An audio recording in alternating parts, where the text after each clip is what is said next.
கர்த்தருக்கு பிரியமான சகோதர சகோதரிகளே, ஆண்டவரும் அருமை இரட்சகருமாகிய ஆண்டவராகிய இயேசு கிறிஸ்துவின் ஒப்பற்ற நாமத்தினாலே உங்களை வாழ்த்துகிறோம். இப்பொழுது கூட பிரதான செய்திக்கென்று யூதா எழுதின பொதுவான நிருபம் 1ஆம் அதிகாரம் 20ஆம் வசனம் முதல் 23ஆம் வசனம் வரை நாம் எல்லோரும் சேர்ந்து வாசிக்கலாம். யூதா 1ஆம் அதிகாரம் 20ஆம் வசனம் முதல் 23ஆம் வசனம் வரை. நீங்களோ பிரியமானவர்களே, உங்கள் மகா பரிசுத்தமான விசுவாசத்தின் மேல் உங்களை உறுதிப்படுத்தி கொண்டு பரிசுத்த ஆவிக்குள் ஜெபம் பண்ணி தேவனுடைய அன்பிலே உங்களை காத்துக்கொண்டு நித்திய ஜீவனுக்கு ஏதுவாக நம்முடைய கர்த்தராகிய இயேசு கிறிஸ்துவனுடைய இரக்கத்தை பெற காத்திருங்கள். அல்லாமலும் நீங்கள் பகுத்தறி உள்ளவராயிருந்து சிலருக்கு இரக்கம் பாராட்டி சிலரை அக்கினியிலிருந்து இழுத்துவிட்டு பயத்தோடே ரட்சித்து மாம்சத்தால் கரைப்பட்டிருக்கிற வஸ்திரங்களையும் வெறுத்து தள்ளுங்கள். தேவன் தாமே இந்த வசனத்தை ஆசீர்வதித்து நம்மோடு கூட பேசுவாராக. ஒரு சிறிய ஜெபம் பண்ணலாம். அன்பும் கிருபையும் உள்ள பரலோக பிதாவே, இந்த நேரத்துக்காக ஸ்தோத்திரம். உடைய கிருபையினாலே உம்மை ஆராதிக்க உதவி செய்தீர். ஆண்டவரே, சீக்கிரமாக நாங்களும் கூட உங்களுடைய ஆலயத்திற்கு சென்று உங்களுடைய பந்தியிலே பங்கு பெறக்கூடிய வாய்ப்பை கூட எங்கள் ஒவ்வொருக்கும் இதாமே தரப்போவது அறிவுக்காக நன்றி செலுத்தி துதிக்கிறோம். கூட உங்களுடைய வார்த்தையை தியானிக்க உதவி செய்கிறேன். நன்றி செலுத்தி துதிக்கிறோம். அடியன் அப்பிரோஜனமான ஆண்டவரே, பாத்திரவான் ஆண்டவரே, அடியனுக்கு ஒன்றும் தெரியாது, திக்கு நாவும் மந்த புத்தியும் உள்ளவன். நீர்தாமே ஆண்டவரே, உங்களுடைய சிலுவை மரத்தின் கீழாக அடியனை மறைத்து நீர்தாமே வெளிப்பட வேண்டும் என்று ஒப்பு கொடுத்து ஜெபிக்கிறேன். உங்களுடைய பிள்ளைகளுக்கு என்ன சொல்ல வேண்டுமோ நீர்தாமே பேச வேண்டும் என்று ஆண்டவரை ஒப்பு கொடுத்து இந்த சிறிய கருத்தை ஆண்டவரை இயேசு கிறிஸ்துவின் ஒப்பற்ற நாமத்தின் மூலம் பிதாவிற்கு பிதாவே, ஆமென். யூதா எழுதின பொதுவான நிருபம் 1ஆம் அதிகாரம் 20ஆம் வசனம் முதல் 23ஆம் வசனம் வரை வாசிக்கத்தக்கதாக தேவன் தாமே நமக்கு உதவி செய்தார். கடைசி காலங்களிலே ஒரு விசுவாசியானவன் எப்படி இருக்க வேண்டும் என்று சொல்லி இந்த வசனங்களிலே குறிப்பிடப்பட்டிருக்கிறது. யூதா, அப்போஸ்தலனாகிய யூதா எல்லா சபைகளுக்கும் பொதுவான நிருபம் என்று சொன்னால் ஒரு குறிப்பிட்ட சபை அல்ல, கொலோசிய சபை அல்லது தெசலோனிக்கே சபை போன்ற சபைகளுக்கு அல்லாமல் பொதுவாக எல்லா சபைகளுக்குமே இந்த நிருபத்தை எழுதினபடியால் இது பொதுவான நிருபம் என்று சொல்லப்படுகிறது. ஆகவே இந்த 20ஆம் வசனம் முதல் 23ஆம் வசனம் வரை தேவனுக்குள்ளாக ஒரு மனுஷன் எப்படி ஆயத்தப்பட்டு இருக்க வேண்டும், அவருடைய வருகையை எதிர்நோக்கி இருக்கிற ஒவ்வொரு விசுவாசியும் எப்படி இருக்க வேண்டும், கடைசி காலத்திலே தன்னை எப்படி ஆயத்தப்படுத்தி இருக்க வேண்டும் என்பதை மிக தெளிவாக இந்த வசனங்கள் குறிப்பிடுகிறது. யூதா நிருபத்தை பார்க்கும்பொழுது அவர் சொல்லுகிறார், 1ஆம் வசனத்திலே நாம் வாசிக்கிறோம் பிற்பகுதியிலே, இயேசு கிறிஸ்துவினாலே காக்கப்பட்டவர்களுமாகிய அழைக்கப்பட்டவர்களுக்கு எழுதுகிறதா. இது புறஜாதியாருக்கு அல்ல, ஆண்டவராகிய இயேசு கிறிஸ்துவை விசுவாசிக்காதவர்களுக்கு அல்ல, ஆண்டவராகிய இயேசு கிறிஸ்துவை அவமதிப்பவர்களுக்கு அல்ல, ஒரு விசுவாசிக்கு தேவன் மீது பிரியம் கொண்டு தன்னுடைய பாவத்தை அறிக்கை செய்து ரட்சிப்பை பெற்றுக்கொண்ட ஒரு மனுஷனுக்கு எழுதப்படுகிறது. ஆகவே ஒரு விசுவாசி என்பவன் யார்? ஆண்டவராகிய இயேசு கிறிஸ்து தனக்காக தன்னுடைய பாவங்களுக்காக இந்த உலகத்திலே வந்தார். சிலுவை மரத்திலே என்னுடைய பாவங்களுக்காக அவர் மரத்திலே தூக்கப்பட்டு மரித்து 3ஆம் நாள் எழுந்தார் என்பதை விசுவாசிக்கிறவன், அதுதான் விசுவாசி. ஆகவே யூதா சொல்லும்பொழுது இயேசு கிறிஸ்துவினாலே காக்கப்பட்டவர்களுமாகிய அழைக்கப்பட்டவர்களுக்கு எழுதுகிறாவது, அழைக்கப்பட்டவர்கள், செப்பரேட்டட் ஒன், சோசன் ஒன், அவர்களுக்கு எழுதுகிறார். அவர் எழுதும்போது, இந்த நிருபத்தை எழுதும்போது அவர் என்ன சிந்தித்து எழுத ஆரம்பித்தார் என்றால், பொதுவான காரியங்களை குறித்து நாம் எழுதலாம் என்று சொல்லி அவர் இந்த நிருபத்தை எழுத ஆரம்பித்தார். அவரே சொல்லுகிறார் பாருங்க, பிரியமானவர்களே, 3ஆம் வசனம், பிரியமானவர்களே, பொதுவான ரட்சிப்பை குறித்து உங்களுக்கு எழுதும்படி நான் மிகவும் கருத்துள்ளவனாய் இருக்கையில், பொதுவான காரியங்கள் என்ன, பாவம் என்றால் என்ன, ரட்சிப்பு என்றால் என்ன, ஆண்டவர் பிதாவாகிய தேவன், ஆண்டவராகிய இயேசு கிறிஸ்து, பரிசுத்த ஆவியானவர், ஒருவன் எப்படி மீட்கப்படுவது, இதெல்லாம் பொதுவான காரியங்கள். இப்பொழுது இந்த நிருபத்தை யூதா, இந்த கடிதத்தை அவர் எழுதும்போது பொதுவான காரியங்களை குறித்து எழுத வேண்டும். ரட்சிப்பை குறித்து எழுத வேண்டும், அல்லது மீட்பை குறித்து எழுத வேண்டும், பாவ மன்னிப்பை குறித்து எழுத வேண்டும் என்று யோசித்திருக்கிறார். ஆனால் பரிசுத்த ஆவியானவர் அவரை வேறு விதமாக திருப்பி வாழ்க்கையிலே மிகவும் முக்கியமான கடைசி காலத்திலே ஒரு விசுவாசியானவன் எப்படி இருக்க வேண்டும் என்பதை குறித்து எழுதும்படியாக செய்துவிட்டார் என்று அவர் சொல்கிறார். தான் யோசித்தது ஒன்று, ஆனால் எழுதும்பொழுதோ பரிசுத்த ஆவியானவர் அவரின் கையை பிடித்து கடைசி காலத்திலே சம்பவிக்க வேண்டியவைகள் ஒரு விசுவாசி தன்னை எப்படி தற்காத்து கொள்ள வேண்டும் என்பதை எழுத வைத்திருக்கிறார் என்று சொல்லி பாருங்கள். அது என்ன?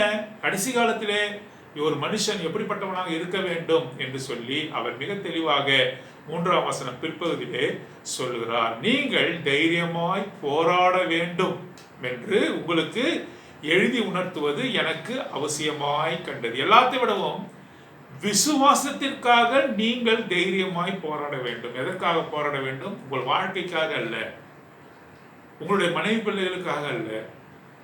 நீங்கள் விசுவாசித்தீர்களே, ஆண்டவராக இயேசு கிறிஸ்துவின் மேல் விசுவாசம் கொண்டீர்களே, அந்த விசுவாசம் உங்களிடத்தில் இருந்து எடுத்து போடாதபடிக்கு பிசாசானவன் எப்படியாவது தேவன் மீது கொண்ட இந்த விசுவாசத்தை எடுத்து போட முயல்வான், பயத்தை கொடுப்பான். ஆண்டவராக இயேசு கிறிஸ்துவின் மீது அவநம்பிக்கையை கொடுப்பான். என்னுடைய வாழ்க்கையிலே ஆண்டவராக இயேசு கிறிஸ்து இருந்தால் ஏன் இப்படி எனக்கு சம்பவிக்கிறது என்று சொல்லி ஒரு துக்கமோ ஒரு துயரமோ ஒரு அசம்பாவிதமோ என்னுடைய வாழ்க்கையில் நடக்கும்போது என்னுடைய விசுவாசத்திலே நான் பலகீனனாகி நான் விசுவாசத்தை விட்டு போவதற்கு அநேக சந்தர்ப்பங்கள் உண்டு. ஆகவேதான் விசுவாசத்தை காத்து கொள்ள நீ போராட வேண்டும். எதற்காக போராடணும்? வயிற்றுக்காக அல்ல, ஒருவேளை உணவுக்காக அல்ல, இந்த விசுவாசத்திற்காக தான்.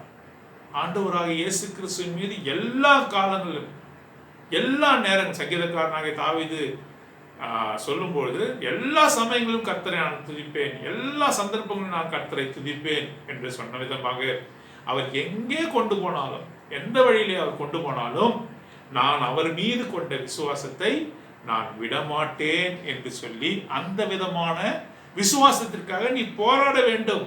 பிசாசானவன் உன்னை இந்த உலகத்திலே நீ இருக்கிற வரை, உன்னுடைய ஜீவன் இருக்கிற வரை, உன்னுடைய நாசியிலே சுவாசம் இருக்கிற வரை, இந்த உலகத்தை விட்டு போகும் வரை உன்னிடத்திலிருந்து இந்த விலையேறப்பட்ட இந்த நம்பிக்கை விசுவாசத்தை அவன் எடுத்து போடும்படியாக பல விதங்களிலே அவன் முயற்சி பண்ணி கொண்டிருப்பான், பல தருணங்களிலே முயற்சி பண்ணி கொண்டே இருப்பான். ஆகவே இந்த விசுவாசத்தை நீ தற்காத்து கொள்ள, இந்த விசுவாசத்தை நீ பிடித்து கொண்டவனாக, சிக்கன பிடித்து கொண்டவனாக காணப்படத்தக்கதாக தேவன் அதை நமக்கு யூதாவின் மூலமாக நமக்கு அவர் இரக்கம் பாராட்டி நமக்கு வெளிப்படுத்துகிறதை பார்க்கிறோம்.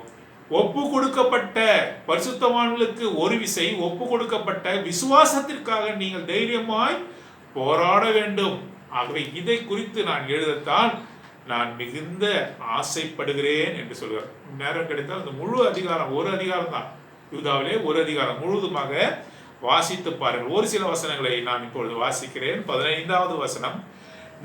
தமக்கு விரோதமாய் அவபக்தியுள்ள பாவிகள் பேசின கடின வார்த்தைகள் எல்லாவற்றின் நிமித்தமும் அவர்களை கண்டிக்கிறதற்கும் ஆயிரமான தமது பரிசுத்தவான்களோடு கூட கர்த்தர் வருகிறார் என்று முன் அறிவித்தான். யார்? அது ஏனோக்கு ஆண்டவர் கர்த்தர் வருகிறார் என்பதை முன் அறிவித்தான். யாருக்கு அறிவித்தான்? விசுவாசிகளுக்கு அறிவித்தான். ஆகவே இவர்கள் சில சமயம் என்ன செய்கிறார்கள்? இவர்கள் 16ஆம் வசனம், இவர்கள் முறுமுறுக்கிறவர்களும் முறையிடுவர்களும் தங்கள் இச்சைகளின்படி நடக்கிறவர்களுமாய் இருக்கிறார்கள். இவர்களுடைய வாய் இருமாப்பானவைகளை பேசும், தற்பொழிவுக்காக முகஸ்துதி செய்வார்கள்.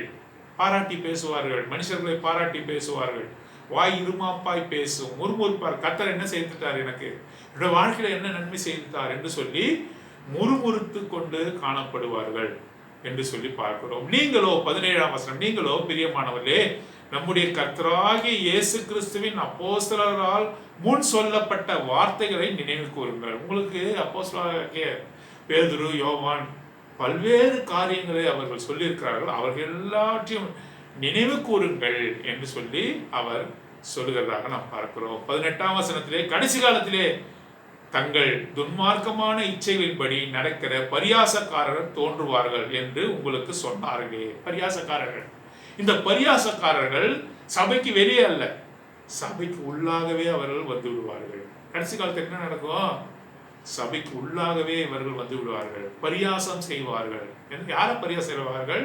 தங்களுடைய நடக்கையினாலே கர்த்தரையும் அவர் அருளின வேதத்தையும் விசுவாசத்தையும் பரியாசம் செய்வார்கள். பரியாசம் செய்யறாங்க. இன்னைக்கு பாருங்க, கடைசி காலத்துல போதகமார்கள்லாம் எப்படி சபையில் பரியாசம் பண்ணுகிறவர்களாக காணப்படுகிறார்கள். அவர்கள் டான்ஸ் ஆடுகிறார்கள், விசில் அடிக்கிறார்கள், பல்வேறு காரியங்களை செய்து அவர்கள் என்ன செய்கிறார்கள்? கடைசி காலத்திலே தங்கள் துன்மார்க்கமான இச்சைகளின்படி, தங்களுடைய இச்சைகளின்படி, வேதத்தின்படி அல்ல, தங்களுடைய மாமிசத்தின்படி, தங்களுக்கு தோன்றின நினைவுகளின்படி அவர்கள் என்ன செய்கிறார்கள்? பரியாசக்காரர் தோன்றுவார்கள். எங்க தோன்றுவார்கள்? சபையிலே தோன்றுவார்கள். அவர்கள் என்ன பண்ணுவார்கள்? சபையிலே சண்டைகளை உருவாக்குவார்கள், இருமாப்பாய் நடப்பார்கள். அவருடைய வாய் என்ன செய்யும்? இருமாப்பாய் பேசும், எனக்கு தான் எல்லாம் தெரியும் என்று சொல்லுவார்கள். இந்த விதமான காரியம் எல்லாம் சபையிலே நடக்கும். இவர்கள் பிரிந்து போகிறவர்களும் ஜென்ம சுபாவத்தாரும் ஆவி இல்லாதவர்களாமே. இவர்கள் எப்படிப்பட்டவர்கள்? அவர்கள் பிரிந்து போவார்கள். அவர் கர்த்தரிடத்திலே அவர்கள் தங்கியிருக்க முடியாது. இவர்கள் என்ன செய்வார்கள்? பிரிந்து போவார்கள். அவர்கள் ஜென்ம சுபாவத்தார், அதாவது தங்களுடைய மனசும் மாமிசமும் விரும்பினபடி செய்வார்கள், தங்களுக்கு தோன்றினபடி செய்வார்கள். ஆவி இல்லாதவர்கள், பரிசுத்த ஆவி இல்லாத அவர்கள் தான் பிரிந்து போவார்கள். அவர்கள் தான் துர்மார்க்கமாய் நடப்பார்கள். அவர்கள் தான் முறுமுறுக்கிறவர்களாக இருப்பார்கள். அவர்களுடைய வாய் தான் இருமாப்பாய் பேசும், தற்பொழுவை நாடும், தாங்கள் புகழப்படத்தக்கதாக அவர்கள் விரும்புவார்கள். இதெல்லாம் இந்த விசுவாசத்திலிருந்து அது விலகி போகிற காரியமாக இருக்கிறது என்று சொல்லி மிக முக்கியமான காரியத்தை கடைசி காலத்திலே சம்பவிக்க வேண்டியவைகளை யூதா தெளிவாக சொல்லுகிறார். அப்பொழுதுதான் நாம் வாசித்த முக்கியமான பகுதி வருகிறது, 20வது வசனம். நீங்களோ பிரியமானவர்களே, நம்மை குறித்து சொல்லுகிறார். விசுவாசத்திலே உறுதிப்பட்டவர்களை குறித்து சொல்லுகிறார். 6 விதமான காரியத்தை குறித்து சொல்லுகிறார். 6 விதமான காரியத்தை அவர் பேசுகிறார். நீங்களோ பிரியமானவர்களே, பிரியமான தேவ ஜனமே, உங்களை குறித்து ஆண்டவர் சொல்கிறார். பிரியமானவர்களே, அப்போஸ்தலனாகிய யூதாவுக்கு பிரியமானவர்கள் அல்ல, அவர்கள் தேவனுக்கு பிரியமானவர்கள், அவர்கள் பரிசுத்தவான்கள், அவர்கள் தான் விசுவாசிகள். அவர்கள் தங்களுடைய இருமாப்பிலே அவர்கள் பேச மாட்டார்கள், முறுமுறுக்க மாட்டார்கள். இப்படிப்பட்டவர்கள் யார்? அவர்கள். நீங்களோ பிரியமானவர்களே, கடைசி காலத்தில் நீங்கள் எப்படி இருக்க வேண்டும்? கடைசி காலத்தில் நீங்கள் எப்படி இருக்க வேண்டும்? அவனவன் தன்னுடைய காரியங்களை பார்த்து கொண்டு இருக்கக்கூடாது. கடைசி காலத்திலே தேவனோடு கூட போக வேண்டும் என்று சொன்னால் எப்படி இருக்க வேண்டும் என்று சொல்லி யூதா தெளிவாக 6 விதமான காரியங்களை அவர் சொல்லுகிறார். அதை சுருக்கமாக பார்த்து நாம் முடிக்க போகிறோம். 6 விதமான காரியத்திற்குள்ளாக நாம் இருக்கிறோமா? அப்படி என்றால் பிரதர், நான் ஆண்டவருக்குள்ளாக எடுத்துக்கொள்ளப்படுவேனா? ஆண்டவர் வரும்பொழுது என்னை அவர் சந்திப்பாரா? ஆண்டவர் வரும்பொழுது நான் அவருடைய வருகையிலே காணப்படுவேனா என்று ஒரு கேள்வி வரும்ல உங்களுக்கு. இதான் லிட்மஸ் டெஸ்ட். இதுல நீங்க பாஸ் ஆயிட்டீங்கன்னா நீங்கள் நிச்சயமாக கர்த்தருடைய வருகையிலே நீங்கள் காணப்படுவீர்கள். அவர் வரும்பொழுது உங்களை அன்பாக மகனே மகளே என்று சொல்லி அழைத்து கொண்டு போவார். இந்த 6 விதமான காரியங்கள் யூதா சொல்லுகிறார். பிரியமானவர்களே, இந்த 6 விதமான காரியங்கள் உங்களுக்குள்ளாக இருக்கிறதா என்று சொல்லி இன்று பரிசுத்த ஆவியானவர் மத்தியிலே அவர் பேசிக்கொண்டிருக்கிறார். முதலாவது காரியம் என்ன? உங்கள் மகா பரிசுத்தமான விசுவாசத்தின் மேல் உங்களை உறுதிப்படுத்தி கொண்டு. பாருங்க, முதலாவதாக அவர் சொல்லும்போது என்ன சொல்கிறார்? யூதா 1ஆம் அதிகாரம் 3ஆம் வசனத்திலாம் இந்த விசுவாசத்தை நீங்கள் காத்து கொள்ள வேண்டும், இந்த விசுவாசத்திற்காக போராட வேண்டும். You have to fight for your faith in God. நீங்கள் ஒரு விசுவாசத்தை பெற்றீர்கள். எப்போது விசுவாசி ஆனீர்கள்? உங்களுடைய பாவங்களை அறிக்கை செய்த போது, நீங்கள் ஞானஸ்தானத்திலே ஒப்பு கொடுத்த பொழுது, நீங்கள் தேவனை நேசித்த பொழுது விசுவாசியானீர்கள். அதற்காக நீங்கள் என்ன செய்யணும்? இந்த விசுவாசத்தை எடுத்து போடத்தக்கதாக பிசாசு உங்களுடைய வாழ்க்கையில பல்வேறு சோதனைகளை கொண்டு வருகிறான். ஆகவே இந்த விசுவாசத்துக்காக நீங்கள் போராட வேண்டும் என்று அங்கே சொல்லிவிட்டு 6 விதமான காரியத்திலே முதலாவது காரியமாக யூதா சொல்கிற காரியம் என்ன? உங்கள் மகா பரிசுத்தமான விசுவாசத்தின் மேல் உங்களை உறுதிப்படுத்துங்கள். மகா பரிசுத்தம் என்று எங்கே வருகிறதோ அங்கே தேவன் வருகிறார். அவரை குறித்து நாம் சொல்லும் போது என்ன சொல்கிறோம்? மகா பரிசுத்தமான ஆண்டவர், இஸ் ஹோலி ஆஃப் ஹோலி என்று சொல்கிறோம். சாங்டம் சாங்டோரியம் என்று அவருடைய ஆலயத்தை நாம் அழைக்கிறோம். மகா பரிசுத்தமான அந்த விசுவாசம், உங்களுக்கு கொடுக்கப்பட்ட விசுவாசம் எப்படிப்பட்டது? நீங்கள் தேவனை, ஆண்டவராக இயேசு கிறிஸ்துவை நம்புகிற அந்த நம்பிக்கை எப்படிப்பட்டது? அந்த விசுவாசம் எப்படிப்பட்டது? அது மகா பரிசுத்தமான விசுவாசம். அதன் மேல் உங்களை உறுதிப்படுத்தி கொண்டிருக்கணும். அது வேவரிங்கா இருக்கக்கூடாது. அது அலக்கழிக்கப்படுகிற கப்பலை போல இருக்கக்கூடாது.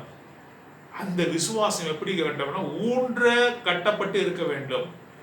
எந்த விதமான சூழ்நிலை உங்களுடைய வாழ்க்கையிலே வந்தாலும், மரணமே ஆனாலும், வியாதியே ஆனாலும், பசியா ஆனாலும், அந்த விசுவாசத்தை விட்டு, அவருடைய மேல் இருக்கிற அன்பை விட்டு நம்மை பிரிக்கவே கூடாது, பிரிக்கவே கூடாது, பிரிக்கவே கூடாது. அப்படிப்பட்ட விசுவாசம் உங்களுக்குள்ளாக இருக்கு. இது முதலாவது காரணம். அந்த விசுவாசம் நமக்குள்ளாக அது காணப்பட வேண்டும் என்று சொல்லி தேவன் விரும்புகிறார். 1 தீமோத்தேயு 1ஆம் அதிகாரம் 13ஆம் வசனத்தில் நாம் வாசிக்கிறோம். இந்த விசுவாசத்தை குறித்து அவர் பேசும்பொழுது, தீமோத்தேயுக்கு மத்தியிலே அப்போஸ்தலனாகிய பவுல் பேசும்பொழுது 1 தீமோத்தேயு 1:19 சொல்கிறார், சில பேர் இந்த விசுவாச கப்பலை உடைத்து போட்டார்கள். விசுவாசத்தை ஒரு கப்பலுக்கு உதாரணமாக சொல்லுகிறார். உங்களுடைய விசுவாசத்தை நீங்கள் உடைத்து போடுகிறீர்களா? அது மாத்திரமல்ல, மற்றவனுடைய கப்பலை நீ உடைத்து போடுகிறாய். உன்னுடைய செயல்கள் மூலமாக, நீ வழுவி போவது மூலமாக, ஷிப்ரெக் என்று சொல்லப்படுகிறார்.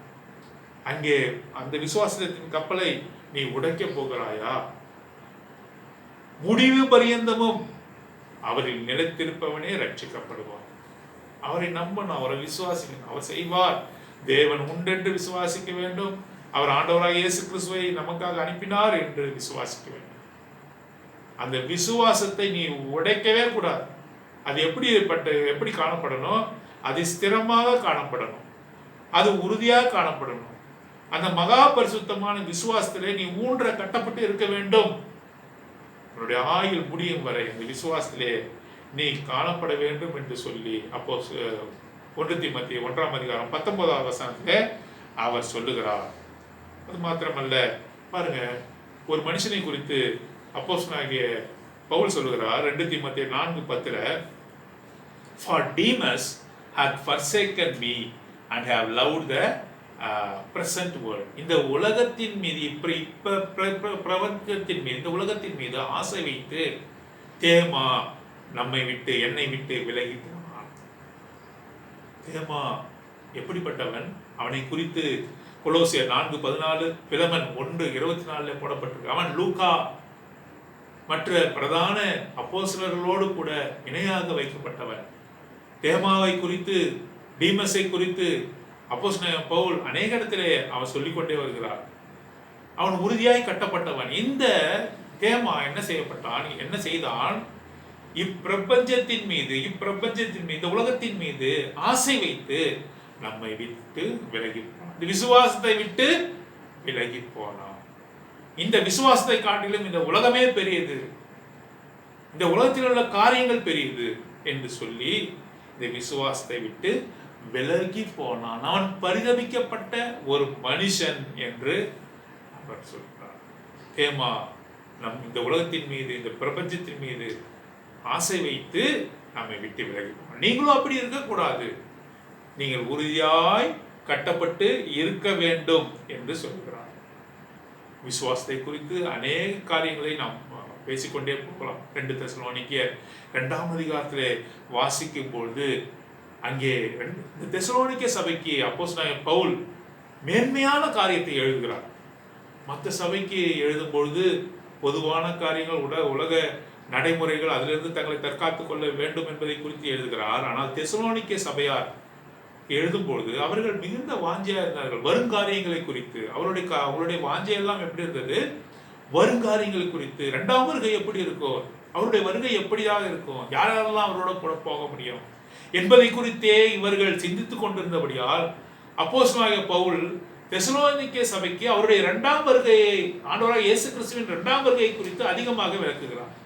ஆக 1 தெசலோனிக்கேயர் 4ஆம் அதிகாரத்திலே பார்க்கும் பொழுது அவருடைய வருகை எப்படியாக இருக்கும் என்று சொல்லி அவருக்கு விளக்குகிறார். இங்கே 2 தெசலோனிக்கேயர் 1 தெசலோனிக்கேயர் 4 அப்படி சொல்லுகிறார். இங்கே 2 தெசலோனிக்கேயர் 2ஆம் அதிகாரத்தை சொல்லும்போது எந்தெந்த காரியங்கள் முன்பாக நடைபெறும் என்பதை குறித்து அவர் சொல்லுகிறதாக நாம் பார்க்கிறோம். முழு அதிகாரம் வாசிக்க நமக்கு நேரம் இல்லை. 2 தெசலோனிக்கேயர் 3 முதலாவதாக விசுவாச துரோகம் முந்தி நேரிடும். falling away will happen first. Firstly, the falling away என்று சொல்றது. ஆகவே என்ன அது காரியம்? விசுவாச துரோகம். விசுவாச துரோகம், விசுவாசத்தை விட்டு அநேகர் பின்வாங்கி போவார்கள் என்று சொல்கிறார். கடைசி காலத்திலே இது நடைபெறும் என்று சொல்கிறார். கேட்டின் மகன் வெளிப்படுவதற்கு முன்பாக, கேட்டின் மகன் என்று சொல்லப்படுகிறது. அவனுக்கு இன்னொரு பேர் இருக்கிறது. அவன் மேன் ஆஃப் சின், அதாவது பாவத்தின் மனிதன். மேன் ஆஃப் விக்கட், அவன் துன்மார்க்கத்தின் மனிதன். இந்த கேட்டின் மகன், சன் ஆஃப் பெர்டிஷன் என்று சொல்லுவேன். இந்த ஆன்டை கிரைஸ்ட், இந்த அந்தி கிறிஸ்து வெளிப்படுவதற்கு முன்பாக, கிறிஸ்துவை போல அவன் இந்த உலகத்திலே வெளிப்படுவதற்கு முன்பாக அவன் அநேக அதிசயங்கள் அற்புதங்கள் செய்து எல்லாரையும் விசுவாசத்தை விட்டு வெளியேற செய்தோம். அவன் ஒரு போலி. உண்மையான நகையை போலவே அவன் நம்பை செய்து எல்லாரையும் வெளியேற்றுவோம். அவன் ஒரு போலி. தேவனை கிறிஸ்துவை போல அடையாளங்கள் அற்புதங்களை செய்வான் என்று சொல்லப்பட்டிருக்கு 2 தெசலோனிக்கேயர் 2ஆம் அதிகாரத்தில். ஆன்டை கிரைஸ்ட், அந்தி கிறிஸ்து, இவன் என்ன செய்வான்? இவன் வருவதற்கு முன்பாக அநேகர் என்ன செய்வாங்க? ஃபாலிங் அவே, விசுவாசத்திலிருந்து போவார்கள், விலகி ஓடுவார்கள், வழுவி போவார்கள், நரகத்துக்கு நேராக விரைவார்கள். அப்படிப்பட்ட மனுஷர்களாக நாம் காணப்படுகிறோம். ஆனால் நீங்களோ சொல்றார் யூதாவில், நீங்களோ பிரியமானவர்களே, உங்கள் மகா பரிசுத்தமான விசுவாசத்தின் மேல் உங்களை உறுதிப்படுத்தி கொண்டு. எவ்வளவு பெரிய காரியத்தை சொல்றோம். நாம் விசுவாசத்தை விட்டு எந்த காலத்திலும் எந்த சூழ்நிலையும் போகக்கூடாது. இந்த விசுவாசத்துக்காக நாம் போராட வேண்டும் என்று சொல்லி 1ஆம் அதிகாரம் 3ஆம் வசனத்திலே நாம் வாசிக்கிறோம். 2வது காரியம், அதிக நேரம் எடுத்துக்கொள்ள முடியல. 2வது காரியத்தை பார்க்கலாம். பரிசுத்த ஆவிக்குள் ஜெபம் பண்ணி. நீங்கள் பரிசுத்த ஆவிக்குள்ளாக ஜெபம் பண்ணணும். நாம் என்ன வேண்டிக் கொள்வோம் என்பது நாம் அறிந்திருந்தாபடியால். ரோமருக்கு நிறுவம் 8ஆம் அதிகாரம் 26ஆம் வசனம். பரிசுத்த ஆவியார் தாமே வாக்குங்களுக்காக பெருமூச்சுகளோடு நமக்கு உதவி செய்கிறார். நாம் ஜெபிக்கிற ஜெபத்தெல்லாம் நாம ஜெபத்தில் பெற்றுக்கொள்ள முடியவில்லை. ஏன்? நான் சுய சித்தத்தின்படி, என்னுடைய மாமிசத்தினுடைய காரியங்களை நிறைவேற்றிக் கொள்ளும்படி நான் ஜெபிக்கிறபடியால் அதெல்லாம் நிறைவேறும். இங்க என்ன வாசிக்கிறோம்? பரிசுத்த ஆவிக்குள் ஜெபம் பண்ண வேண்டும். நமக்காக பரிசுத்த ஆவியானவர் அவர் வேண்டிக் கொள்ள நாம் இடமளிக்க வேண்டும். அவர் நம்ம மீது இருந்து அந்த ஜெபிக்கத்தக்கதாக அங்கே நாம் இடம் கொடுக்க வேண்டும். பரிசுத்த ஆவிக்குள் நிரம்பி நாம் ஜெபிக்க வேண்டும். இது 2வது முக்கியமான காரியம். 3வதாக, தேவனுடைய அன்பிலே உங்களை காத்துக்கொண்டு நித்திய ஜீவனுக்கு ஏதுவாக நம்முடைய கர்த்தராகிய இயேசு கிறிஸ்துவினுடைய இரக்கத்தை பெற காத்திருங்கள். தேவனுடைய அன்பிலே உங்களை காத்துக்கொண்டு அப்படி என்றால் என்ன அர்த்தம்? You are already in the love of God. You are already in the love of God. தேவனுடைய அன்பிலே நீங்கள் கொண்டு வரப்பட்டீர்கள். ஆகவே அதிலிருந்து விலகி ஓடாது இருங்கள். நீங்கள் காத்துக்கொண்டு, தேவனுடைய அன்பிலே உங்களை காத்துக்கொண்டு, இனிமேல் உங்கள் மேல் தேவனை அன்பு வைக்க போகிறதல்ல. அவருடைய அன்பை வைத்து விட்டார். அவருடைய காரணத்தை வைத்து விட்டார்.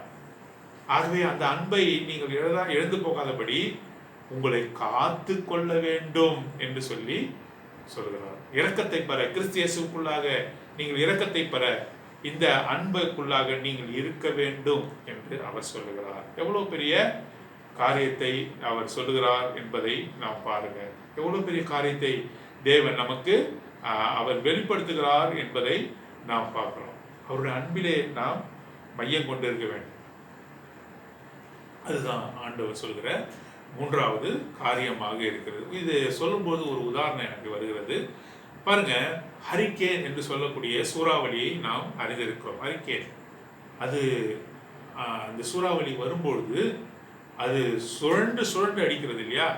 எந்த பொருளாக இருந்தாலும் அது அப்படியாக தூக்கி விடுகிற, பெரிய பஸ், காரு, வீடுகள் எல்லாவற்றையும் அதோடைய வல்லமையினாலே அது தூக்கி விடுகிறதை பார்க்கணும். பாருங்க, இந்த ஹரிக்கேனை குறித்து, இந்த சூறாவளியை குறித்து கொஞ்சம் நான் டீப்பாக படிக்கும்போது அதோட தன்மைகள் தெரிந்தது. பாருங்க, இந்த சூறாவளி சுழன்று வருகிற அந்த பக்கத்தில் நாம் இருப்போம் என்றால் நாம் மிகவும் அதிகமாக பாதிக்கப்படுவோம் இல்லையா? அது எந்த பக்கமாக அது சுழல்கிறதோ, வெளிப்புறத்திலே எந்த பக்கமாக சுழல்கிறதோ அந்த பகுதியிலே நாம் இருந்தால் the most devastation happens. அதாவது முற்றிலுமாக நிர்மூலமாக்கப்படுவோம். மையத்திலே போகும்போது என்ன நடக்குது, ஐ ஆஃப் த ஹரிக்கேன், மையத்திலே போகும்போது என்ன நடக்கிறது என்று பின்பாக பார்க்கலாம். முதலாவதாக அது சுழன்று அடிக்கிற அதோடைய வாகிலே, அது போகிற போக்கிலே நாம் அங்கே போவோம் என்று சொன்னால் நாம் என்ன செய்வோம், அதிகமாக பாதிக்கும். இது நான் ஒரு ஹரிக்கேனை தேவனுடைய அன்புக்கு ஒப்பிடுறேன். நம்ம வாசிக்கிறோம்ல, இங்கே என்ன வாசிக்கிறோம், தேவனுடைய அன்பிலே உங்களை காத்து கொண்டு. ஆகவே நீங்கள் தேவனுடைய அன்பிலே இருக்கும்பொழுது என்ன செய்யும், பல்வேறு விதமான சோதனைகள் வரும் இல்லையா? உங்களுக்கு சோதனைகள் உண்டு, பயப்படாதீர்கள், நான் உலகத்தை ஜெயித்தேன் என்று சொல்லுவேன். ஆண்டவராக இயேசு கிறிஸ்துவின் நிமித்தம் உங்களுக்கு நீங்கள் பாடுபடுவதற்கு உங்களுக்கு அருளப்பட்டிருக்கிறது. இயேசு கிறிஸ்துவை ஏற்றுக்கொண்டா மிக சந்தோஷமான வாழ்க்கை என்பதெல்லாம் இல்லை. அவரின் நிமித்தமாக பாடுபடுவதற்கு உங்களுக்கு அருளப்பட்டு, இட்ஸ் எ பிளெஸ்ஸிங் என்று சொல்லுகிறார். பாடுபட வேண்டும் என்று முடித்து விடவில்லை, it's a blessing for you. உங்களுக்கு அருளப்பட்டிருக்கு, நீங்க பாடுபடணும். அவர் சிலுவை சுமந்தது போல நீங்களும் உங்களுடைய வாழ்க்கையில் சிலுவை சுமந்து கொண்டு செல்லணும். ஆகவே தான் அந்த ஹரிக்கேனை பார்க்கிறோம். அவருடைய அன்புக்குள்ளாக நீங்க இருக்கும்பொழுது அது அநேக உபத்திரவங்களை நமக்கு கொண்டு வருகிறது. மேலே அழுக்கடியுது, நம்ம உயிரை பிடிச்சுக்கிட்டு அங்கே இருக்க வேண்டியதாக காணப்படுது. அவருடைய அன்பிலே ஆட்பட ஆட்பட ஆட்பட நீ என்ன செய்யப்படுவாய், அந்த மையத்திற்கு கொண்டு போகப்படும். ஐ ஆஃப் த ஹரிக்கேன் என்று சொல்லக்கூடிய அந்த நடு மையத்துக்கு அங்கே போனால் என்ன நடக்கும் என்று நான் வாசித்த பொழுது அங்கே மிகுந்த அமைதி காணப்படுமா. அந்த மையத்தில் தானே அதிகமான உபத்திரம் வரணும், வரவே வராது. there is a calm என்று போடப்பட்டிருக்கிறது. அங்கே நீங்கள் மிகுந்த அமைதியை நீங்கள் உணர முடியும். ஐ ஆஃப் த ஹரிக்கேன், அதாவது அந்த சூறாவளியினுடைய மையத்திலே. இன்னும் கூட அங்கே போடப்பட்டிருக்கு, நீங்கள் தலையை நிமிர்த்தி நீங்கள் வானத்தை கூட பார்க்கலாம், சூரியனை பார்க்கலாம் என்று போடப்பட்டிருக்கிறது. இது எதை உணர்த்துகிறது, அவருடைய அன்பிலே நாம் காணப்படும் பொழுது, நம்ம விசுவாசித்த பொழுது பல உபத்திரங்கள் வரும். ஆனால் அவருடைய அன்பின் மையத்துக்குள்ளாக நாம் இழுக்கப்பட்டு போகும்போது, இந்த உபத்திரவத்தை எல்லாம் கடந்து நாம் போகும்போது ஒரு நித்திய சந்தோஷம், சமாதானம் நமக்கு ஏற்படும் என்பதை காட்டும். அதுதான் இந்த சூழ்நிலை நமக்கு உணர்த்துகிறதா இருக்கிறது. நாம் பெறப்போகின்ற அந்த காரியத்திற்காக இவ்வுலகத்திலே நாம் படுகிற பாடுகள் அது ஒன்றுமே இல்லை என்று போடப்பட்டிருக்கு. நாம் இங்கே எந்தெந்த விதமாக பாடுபடுகிறோமோ அவருடைய அந்த மேன்மையான ராஜ்யத்திலே நாம் கம்பேர் பண்ணும்போது, நாம் ஒத்திட்டு பார்க்கும்போது நாம் இங்கே படுற பாடலாம் ஒன்றுமே இல்லை. அவ்வளோ பெரிய சுதந்திரத்துக்குள்ளாக நாம் போகணும். ஆகவே உபத்திரவப்படுவோம், நாம் சகிப்போம். அவருடைய அன்பின் மையத்துக்குள்ளாக நாம் போகும்போது நித்திய சந்தோஷமும் பேரானந்தமும் பேரன்பும் தேவனால் நமக்கு கொடுக்கப்படும். அதுதான் இங்கே சொல்லப்பட்டிருக்கிறது. தேவனுடைய அன்பிலே உங்களை காத்து கொண்டு நித்திய ஜீவனுக்கு ஏதுவாக நம்முடைய கர்த்தராகிய இயேசு கிறிஸ்துவினுடைய இரக்கத்தை பெற காத்திருங்கள். அந்த இரக்கத்துக்காக நீங்கள் காத்திருங்கள் என்று சொல்லி மூன்றாவது காரியம் சொல்லப்பட்டிருக்கிறது. அதுக்கு அடுத்த காரியத்தில் 22ஆம் வசனத்தில் வாசிக்கிறோம். யூதா 1ஆம் அதிகாரம் 22ஆம் வசனம், அன்பாமலும் நீங்கள் பகுத்தறி உள்ளவராய் இருந்து சிலருக்கு இரக்கம் பாராட்டி சிலரை அக்னியிலிருந்து இழுத்து விட்டு பயத்தோடு ரட்சித்து என்று வாசிக்கிறோம். இரக்கம் பாராட்டணும். இரக்கம் பாராட்டினா உதவி செய்கிறது அல்ல, அது மாத்திரமல்ல பகுத்தறியணும். ஒரு உதாரணத்துக்கு சொல்ற பாருங்க, எல்லா விசுவாசிகளும் ஒரே மாதிரி இருக்க மாட்டாங்க. ஒரு சில பேர் வளர்ந்துருப்பாங்க விசுவாசத்தில், ஒருத்தவங்க விசுவாசத்தை இப்பதான் ஆரம்பிச்சிருப்பாங்க. நாம் அவரிடத்திலே சொல்லுகிற விதமாக, அவரிடத்தில் எதிர்பார்க்கிற விதமாக விசுவாசத்தை ஆரம்பித்திருக்கிறதுல நாம் எதிர்பார்க்க கூடாது.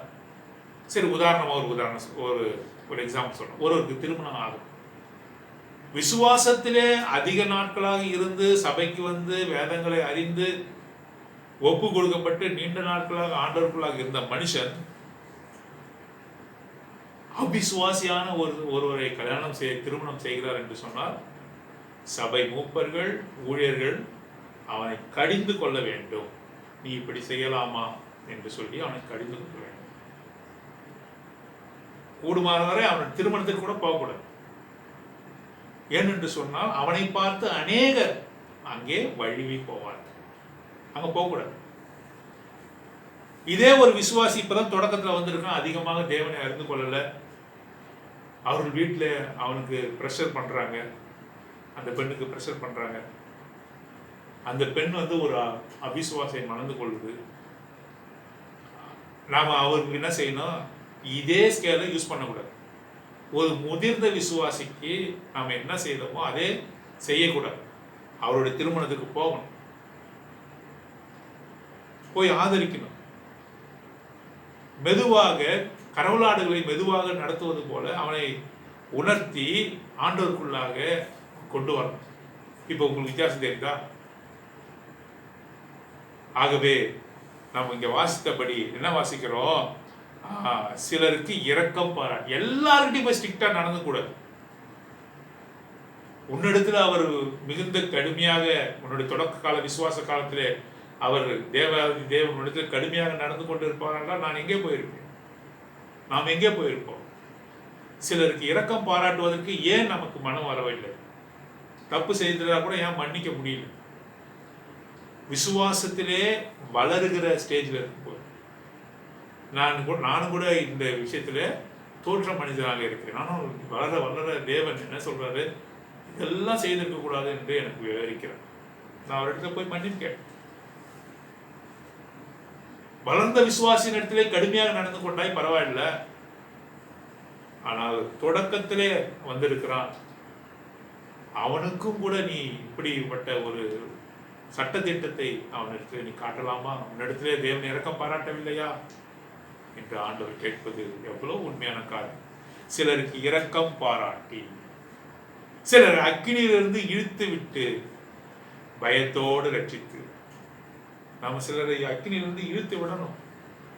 நரகத்துக்கு நேராக விரைந்து கொண்டிருக்கிறார்கள், அவர்களுக்கு என்ன பண்ணணும்? அக்கினியிலிருந்து அவர்களை இழுத்து விடணும். பயத்தோடு அவர்களை ரட்சிக்கணும். அவரை ரட்சிப்புக்கு எதுவாக வழி நடத்தணும். இதுதான் நான்காவது காரியமாக, ஐந்தாவது காரியமாக இங்கே சொல்லப்பட்டிருக்கிறது. மாம்சத்தால் கரைப்பட்டிருக்கிற வஸ்திரங்களை வெறுத்து தள்ளுங்கள். சம்டைம்ஸ், சில நாட்கள், சில சமயங்களில் நம்முடைய வஸ்திரங்கள் அழுக்கப்படுகிறது இல்லையா? 24 மணி நேரமும் வாரத்தில் 7 நாட்களும் பரிசுத்தமாக இருக்கிறது முடியுமா? கண்ணால, வாயால, பேச்சினாலே, செயல்களினாலே நாம் தவறு செய்ய இருக்கிறோம். அதுதான் பரிசுத்தம் நமக்கு உணர்த்துற.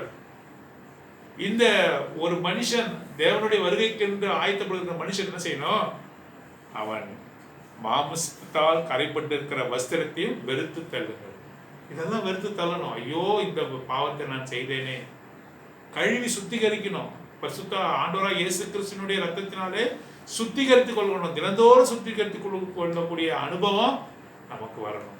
பரிசுத்தமானாகிய யோபுக்கு அப்படிதான் இருந்தது. ஒருவேளை அவர்கள் பாவம் செய்திருக்க கூடும் என்று சொல்லி பலிகளை செலுத்துகிற மனுஷனாக இருக்கிறோம். நாமும் கூட நாம் அறிக்கை செய்வதாக காணப்படும். சிந்தையிலே ஒருவேளை பெருமை வந்திருக்கலாம், இருமாப்பு வந்திருக்கலாம், மற்றவர்களை தூஷித்து பேசியிருக்கலாம், சிந்தையிலே நம்மை உயர்த்தி கொண்டிருக்கலாம். ஆகவே என்ன சொல்கிறார்? மாம்சத்தால் கரைப்பட்டிருக்கிற வஸ்திரத்தையும் வெறுத்து தள்ளுங்கள். அது வேணான்னு சொல்லி புதிய வஸ்திரத்தை தெரிந்து கொள்ளுங்கள். ஆண்டவராகிய இயேசு கிறிஸ்துவினுடைய ரத்தத்தினால் தோய்த்த வெண்ணங்கியை தெரிந்து கொள்ளுங்க. வெறுத்து தள்ளுங்க, வேண்டாம் என்று உதறி தள்ளுங்க. நம் மாம்சத்தில் இருக்கிறோம், கரைப்படக்கூடும், அதையெல்லாம் வெறுத்து தள்ளுங்க என்று சொல்லி 6 விதமான காரியத்தை அவர் சொல்கிறார். ஒரு விசுவாசி இப்படி 6 விதமான காரியங்களுக்குள்ளாக அவன் காணப்படும் போது என்ன நடக்கிறது? அவன் தேவனுக்கென்று ஆயத்தப்பட்ட ஒரு மகளாக காணப்பட நீ நான் இந்த விதமான காரியத்துக்குள்ளாக காணப்படுகிறோமா? ஆகவேதான் 24-25 நாம் அறிந்தபடி வழுவாதபடி உங்களை காக்கவும் தமது மகிமையுள்ள சன்னிதானத்திலே மிகுந்த மகிழ்ச்சியோடே உங்களை மாசற்றவர்களாய் நிறுத்தவும் வல்லமையுள்ளோரும் தாம் ஒருவரே ஞானமுள்ளவருமாகிய நம்முடைய இரட்சகரான தேவனுக்கு கனமும் மகத்துவமும் வல்லமையும் அதிகாரமும் இப்பொழுதும் எப்பொழுதும் உண்டாவதாக. இப்படிப்பட்ட ஒரு மனுஷன் இருக்கும்பொழுது ஆண்டவராக இயேசு கிறிஸ்து மிகுந்த சந்தோஷத்தோடே இந்த மனுஷனை, இந்த மனுஷியை, இந்த விசுவாசியை தனது பிதாவாகிய தேவனுக்கு முன்பாக நிறுத்துவார். இந்த 6 விதமான காரியம் நமக்குள்ளாக இருக்கிறார். பரிசுத்தாவி நம்மோடு கூட பேசிக் கொண்டிருக்கிறார். இந்த விசுவாசத்தை காத்துக்கொள்ள நீ போராட வேண்டும். இரண்டாவதாக நீ பரிசுத்த ஆவியால் நிறைந்து ஜெபம் பண்ண வேண்டும். தேவனுடைய அன்பிலே உங்களை காத்து கொள்ள வேண்டும். அந்த அன்பிலே காத்து கொள்ள வேண்டும்.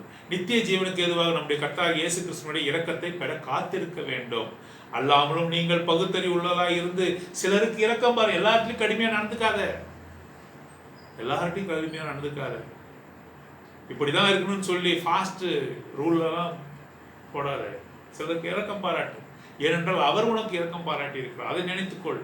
சிலருக்கு இரக்கம் பாராட்டி சிலர் அக்கினியிலிருந்து இழுத்து, எத்தனை பேர் நரகத்துக்கு நேராக விரைந்து கொண்டிருக்கிற இழுத்து கொண்டு வந்திருக்கிறார். எத்தனை பேருக்கு சுவிசேஷம் சொல்லி இருக்கிறார். எத்தனை பேருக்கு ஆண்டவரை அறிமுகப்படுத்திருக்கிறார். நீ நரகத்திலிருந்து சில பேரை இழுக்க முடியும். ஒரு ஆக்சிடென்ட் நடந்தால் எல்லாரும் இறங்கி ஓடி போய் காப்பாற்றுறாங்க. ஆனால் ஒரு நரகத்துக்கு நேராக விரைகிற மனுஷனை காப்பாற்றுவார் இருக்கிறார்களா? நீ அப்படிப்பட்டவனாக இருக்க வேண்டும் என்று சொல்லி இந்த கடைசி காலத்தில் நம்மோடு கூட பேசுகிறார். பயத்தோடு இந்த ரட்சிப்பு நிறைவேற நீ காத்திருக்க வேண்டும். அல்லாமலும் மாம்சத்தால் கரைப்பட்டு இருக்கிற வஸ்திரத்தையும் வெறுத்து தள்ளுங்கள். வெறுத்து தள்ள அது வேணாம். கரைப்பட்டிருக்கிற ட்ரெஸ் வேணாம். புதிய உடையை போட்டுக்கோ. ஆண்டவராகிய இயேசு கிறிஸ்துவின் ரத்தத்தினால் கழுவப்பட்ட உடையை போட்டுக்கோ. நீ மாம்சத்தில் இருக்காய், கரைப்படை கூடும், கரைப்பட்டு இருக்கிறது, அதெல்லாம் கழுவத்தக்கதாக நீ ஒப்பு கொடுக்க வேண்டும். தேவன் தாமே அப்பேற்பட்ட கிருபையை நம்ம ஒவ்வொருவருக்கும் அருள்வாராக. ஜெபம் பண்ணலாம். நம் கிருபையுள்ள பரலோக பிதாவே, யூதா 1ஆம் அதிகாரம் 20ஆம் வசனம் முதல் 23ஆம் வசனம் வரை நீ பேசின உங்களுடைய வார்த்தை ஒவ்வொன்றுக்காக நன்றி செலுத்தி துதிக்கிறோம். அவருடைய இப்பேற்பட்ட வருகைக்காக காத்திருக்கிற ஜனங்களாக நாம் காணப்பட நீ தான் உதவி செய்யும். கேட்கிற ஒவ்வொருவரையும் ஆசீர்வதித்து ஆண்டவரே உங்களுடைய வசனத்தை தியானித்து ஆண்டவரை தங்களை சுத்திகரித்துக் கொள்ள நீ தான் உதவி செய்யும். ஆண்டவர் மறுமுறைச்சிகரமாக ஆண்டவர் இயேசு கிறிஸ்து நாமத்தின் மூலம் ஜெபம் கேளும் பிதாவே. ஆமேன்.